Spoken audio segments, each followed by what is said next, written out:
영원할 것 같던 그 겨울도 가고 이제 봄이 옵니다.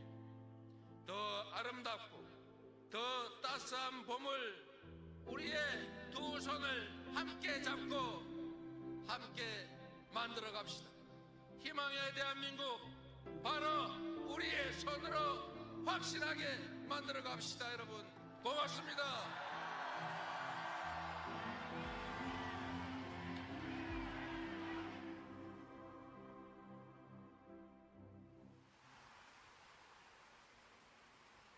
대립 갈등이 지금 아주 크죠. 그런데 그 원인은 뭐냐? 뭐 여러 가지가 있어요. 아주 근본적인 거는 경제적 이유입니다. 먹고 살기가 어려워져서 그래요. 세상 사는 게 힘들어서 그렇습니다. 그런데 왜 그러면 더 잘 살게 됐는데 왜 부족하게 됐냐? 편중됐기 때문이죠. 소위 양극화, 불평등, 격차. 이게 너무 커졌어요. 우리 사회가 총량으로는 과거보다는 더 많은 걸 가지고 있게 됐는데 개별적으로 보면 그게 너무 많이 한 군데 몰려 있습니다. 근데 이게 이제 사실은 갈등의 원인이죠. 지금 우리 경제는 여러 면에서 일종의 사면초가 같은 상태 같습니다. 전 세계적으로 성장률 전체가 떨어지고 있어요. 그리고 경제는 사실 민간 영역만으로는 제대로 유지 발전되기 어려워요. 정부 영역의 역할이 중요한데 지금 거의 3년 동안 정부는 경제를 방치해뒀죠. 이제는 첨단 과학기술에 대한 투자가 중요한 시대가 됐습니다. 근데 문제는 과학기술의 수준이 너무 높아져가지고 개별 기업들이 감당할 수 없는 상황이 됐어요. 그래서 정부 단위의 인력 양성, 또 대대적인 기술 개발, 연구 개발 투자, 스타트업이나 벤처에 대한 대규모 투자. 또 그렇게 하면 다시 또 살아날 수 있습니다. 우리 너무 좌절할 필요 없는 거죠.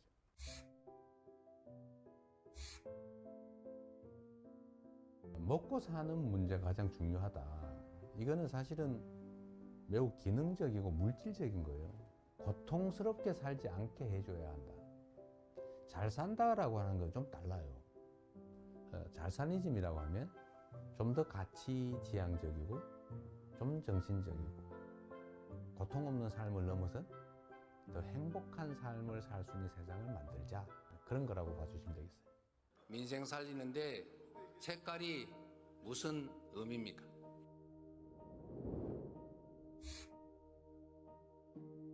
정치라고 하는 것은 현장이죠. 현장에서 국민들의 삶을 놓고 실제로 그 삶을 결정하는 거예요.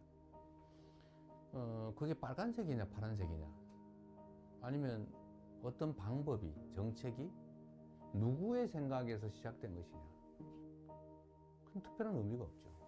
어떤 게 더 유용하고 어떤 게 더 필요하냐 이게 최고의 기준이 돼야 된다. 제가 정하는 원칙이 있어요. 대개의 공직자들의 태도를 보니까 중요하고 큰 일을 고민하느라고 작아 보이는 일들을 미뤄둬요. 그러니까 엄청나게 쌓여요. 공직자는 100만 명이 걸린 일이냐 100명이 걸린 일이냐 하면 이 10,000배로 중요한 일이라고 생각하지만 100명이 걸린 일조차도 그 100명은 목숨이 걸린 거예요. 그래서 모든 일이 다 중요하니 작고 쉽고 간단하게 보이는 일을 최대한 빨리 해치운 거예요. 그것도 큰 일을 안 한 건 아니에요. 그건 그것대로 고심하고 거죠. 저는 제 업무 책상에 서류가 쌓여 있지 않아요. 안 쌓아 놓습니다.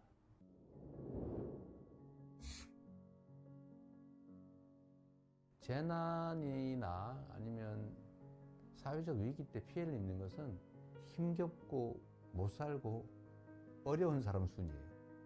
사실 그 사회의 문화의 수준이랄까 그 사회에 대한 평가는 약자들에 대해서 얼마나 많이 관심 갖고 지원하느냐에 달려 있어요. 생명 안전을 유지해야 그 다음 단계, 더 나은 삶, 행복한 삶을 꿈꿀 수 있어요. 그래서 국민의 생명과 안전을 지키는 것은 정부가, 국가가 해야 될 가장 중요한 일입니다. 뭐든지 문제를 생각해 보면 우리가 조금 더 신경을 썼더라면 막을 수 있었던 사고로 보여져요.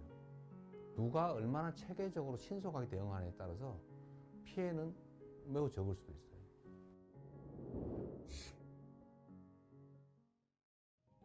현실적으로 보면 우리가 한미동맹 매우 중요하고 또 한미일 협력 관계도 매우 중요하죠.